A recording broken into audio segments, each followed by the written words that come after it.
আসসালামু আলাইকুম। ডাক্তার হাসানুর বান্নাল আমিন বলছিলাম, হোমিওপ্যাথিক ফিজিশিয়ান। আজকে আমরা আলোচনা করব ভগন্দর বা ফিস্টুলায় কমন ইউজেস একটা হোমিওপ্যাথিক মেডিসিন। মেডিসিনটি হচ্ছে হিপারসালফ। তো হিপারসালফের কিছু কমন সিম্পটম আমরা জানার চেষ্টা করব। প্রাথমিক অবস্থায় যদি কেউ ফিস্টুলা পীড়ায় আক্রান্ত হয়, সেই ক্ষেত্রে তার মলদ্বারের একপাশে অনেক সোয়েলিং হইতে পারে বা ফুলে যাইতে পারে এবং সেই জায়গার মধ্যে স্পর্শকাতর এক ধরনের ব্যথা থাকবে, যে হাত দিয়ে স্পর্শ পর্যন্ত করা যাবে না।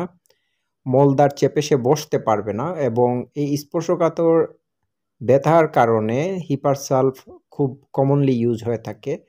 এবং রোগী যদি দৈহিক এবং মানসিকভাবে যদি অত্যন্ত অনুভূতিপ্রবণ থাকে এবং সামান্য কারণে যদি বিরক্তি প্রকাশ করে থাকে, সেই জন্য আমরা বেসিক্যালি এই হোমিওপ্যাথিক মেডিসিন হিপারসালফ এই মেডিসিনটা প্রয়োগ করে থাকি। তো এছাড়াও সিমটোমেটিক্যালি অনেক মেডিসিন আছে, এই লক্ষণগুলো থাকলে আমরা হিপারসালফ এই মেডিসিনটা প্রয়োগ করব। তো আপনারা যারা ফিস্টুলা নিয়ে ভুগতেছেন অনেক দিন যাবত, হোমিওপ্যাথিক চিকিৎসা নিতে চান, আপনারা আমাদের স্ক্রিনে দেওয়া নাম্বারে যোগাযোগ করতে পারেন। ধন্যবাদ। ভালো থাকুন, সুস্থ থাকুন। আসসালামু আলাইকুম।